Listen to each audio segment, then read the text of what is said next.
It's bad when desk side support calls me for help.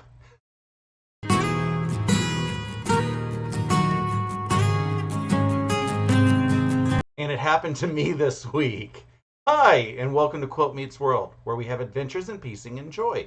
I'm Ross. Come on into my sewing room.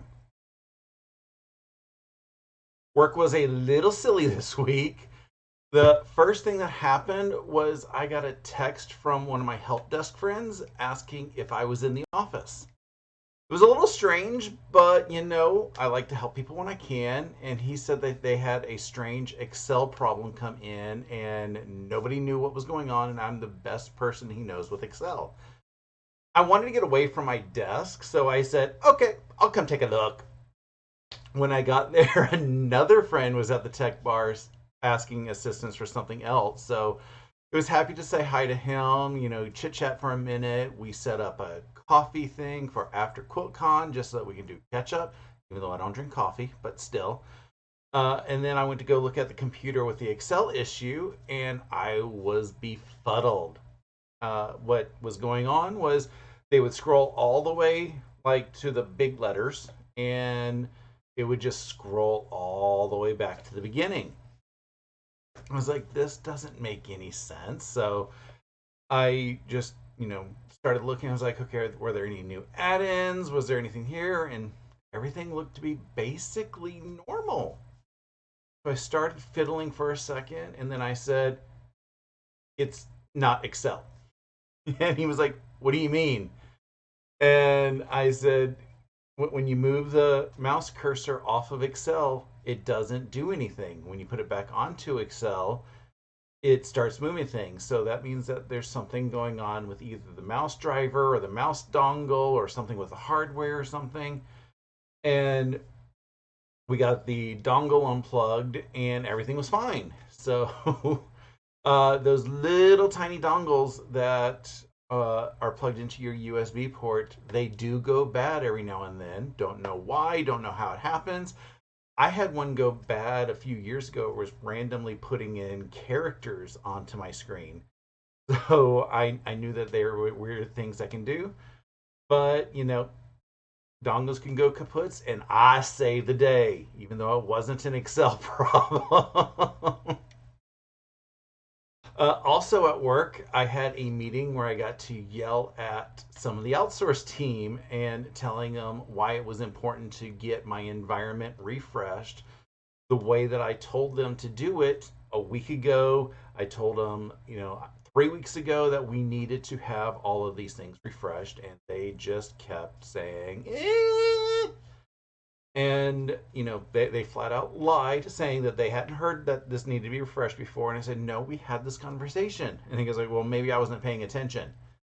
And I was just being nice because it was the person who said that he wasn't paying attention that agreed that this needed to happen. But it happens, whatever. Hopefully they're going to have it refreshed by Tuesday, because if they don't, I'm not going to have enough time to test, and we are already a month behind, because this is the thing that I was arguing with them last month, that I needed negative testing, and they said, no, you don't. And I was like, yes, I do, and that's when we found out that there was a problem. But at the same time that we were going through all of this, when I told them that I was going to be off this week, the IT manager over there said, who gave you permission to be off? And I said, well, frankly, I'm going to QuiltCon. And she's like, going to what? And I said, QuiltCon and everything. And my boss, who was also on the call, said, oh, no, now you got them started. So I showed off a couple pictures of stuff. And they were like, we're coming to Atlanta sometime in the middle of March. Can you bring in some quilts so that we can see them? And I'm like, of course. So I'm going to apparently have to have another trunk show at work. The first one was fun, but it was very impromptu. This one I'm going to send out to a handful of other people to say, hey, if you want to see some of my stuff, you have to be at this location at this time on this day, and you'll get to see some of the stuff. And we'll see how that goes, because everybody seems to want to see my quilts. Riley had an awesome week. The other day, we did our walk around the neighborhood that we normally do. And when we got back to the house, we had our next door neighbors outside. So we went over there and we're talking with them for a few minutes. And for the most part, she was sitting all polite and everything and being a good girl. I was so proud of her. She did try to go a little cray cray when the neighbors attempted to try to give her a little bit of attention. But, she's only got two buttons. Sometimes she wants to be calm. Most of the time she wants to be, oh, I'm all over the place. But she did do better. So proud of her. So happy with her. She got a lot of extra lovin's because she was so good. Percy was also hilarious the other day. He decided to steal Riley's bed for the evening. Riley was looking at me like, he's in my spot. But of course, with Percy being the old man, I'm not going to kick him out just because he decides that that's his spot for the day. It was so great. I mean, it would have been fun if Riley decided to go in there and cuddle with Percy, but, I get what I get when they cuddle on the couch. Yesterday, though, it was a little bit of an excitement. After I left Saturday Sampler and headed to the post office to send something out, my first time sending something internationally, my car's butt light came on. Okay, it's the tire light, but it does look like a butt. I got to the post office and looked around the car and everything looked okay. So I just thought it was just everything was so cold that the tire pressure just dropped just enough. After I ran all the rest of my errands, which basically the post office was the end of my errands, but I had to grab breakfast. I came home and did my life here. And after all of that, it was about noon or so, I put air in my tires. Three of the tires were marginally low. I was like, okay, that's kind of weird. But the rear passenger tire, the rear passenger was at 24 psi. And I was like, that's really low, but I didn't think anything extra of it. Filled it up to the standard pressure and everything. Everything was great. I went out to grab dinner a few hours later, and the tire light did not go off, or turn off, I should say, because go off can mean different words. I attributed that the sensor just takes a minute to cycle out. The last time that I had low tire pressure, I was halfway down the main road before the light went off. So I just thought that it just took a minute for the pressure lights to go off. And it was also still cold, so maybe something else happened. This morning, though, I decided to check all the tires before I went and grabbed breakfast, and that rear passenger tire was at 10, which is exceptionally low. So I'm like, yeah, something's not right. I ended up having to change the tires and into the donut. So yes, I can change a tire. It's hard for some people to believe. And I know other people are like, I'm not even going to change the tire. I got AAA for that. But it makes no sense for me to call somebody else out to change a tire when I am perfectly capable. Although I realized a few minutes ago that I don't think I fully tightened the bolts. They were the first round of hand tightens, and I usually do a second round. So before I go to bed, I better go out there and do an extra tighten on those. I do have an appointment with a tire place in the area that I'm told does free patches. Hopefully, where the screw is that I found in it, hopefully where that is, it's an easy patch and not to have a whole new set of tires because QuiltCon is coming up and I don't need even more expenses before I head to QuiltCon. Here in the sewing room, a bit has happened, not as much as I wanted. The first thing is, and I'm so excited about this, I got the binding started and finished on my Sewcialites quilt. That means it's done.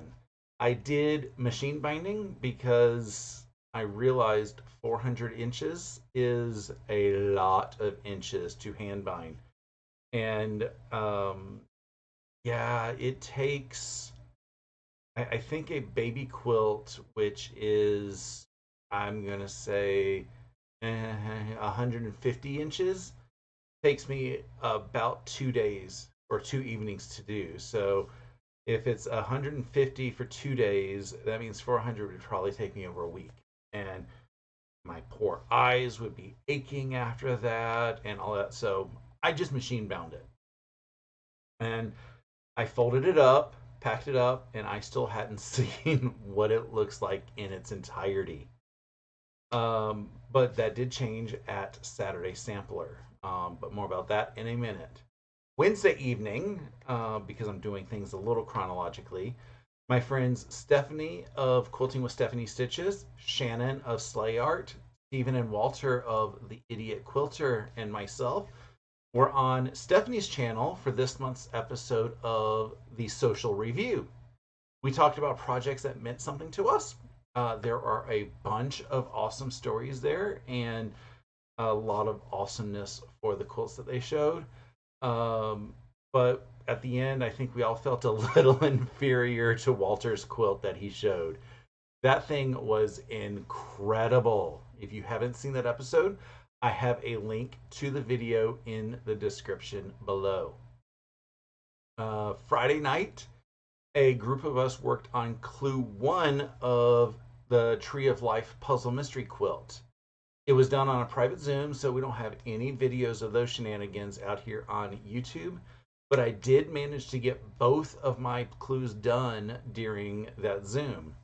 I am doing Purple Mist for a coworker, and the two clues, the two pieces of Clue 1. This is the first half of it.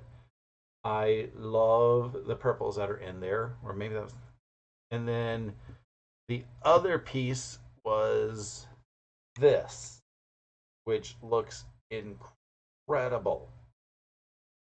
So I was very excited about that. And as I said, I was able to get my clues done as well. I'm doing Radiance, and both these Puzzle Mystery quilts are in small. So this is Clue A. I'm trying to get it. I've got sun coming in from the corners. I got to make sure that I can give you a good view of everything. And then this is the B. And as I always say with all these Puzzle Mystery quilts, it is amazing how different everything looks in different colorways. And I don't know how they are going to end, but I'm already excited with how they're starting.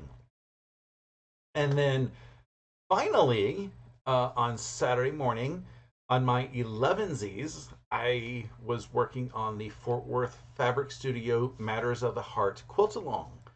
It's a free quilt along that Fort Worth Fabric Studio is doing, or has done at this point because all the clues are out. Well, blocks, patterns, whatever we want to call each week. So everything is out, done, and completed.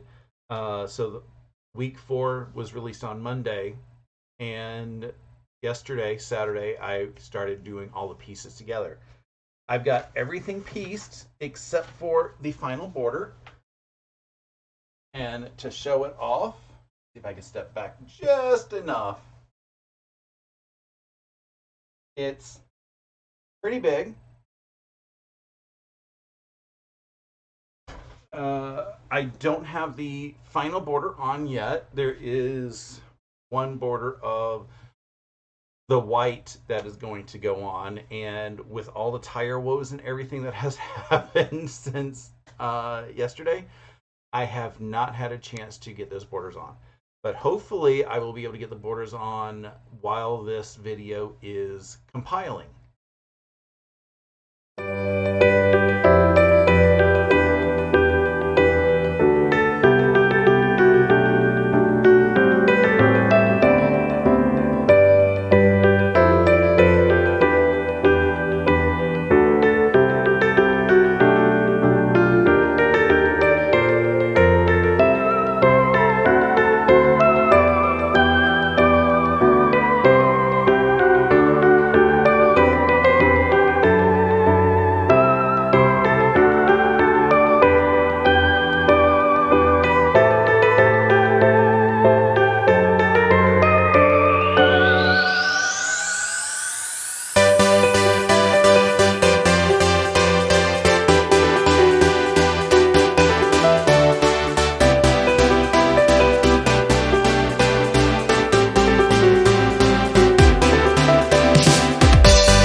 As I said earlier, I did show and tell on Saturday. It was the first time I was able to see my Sewcialites quilt in its entirety because it is so huge.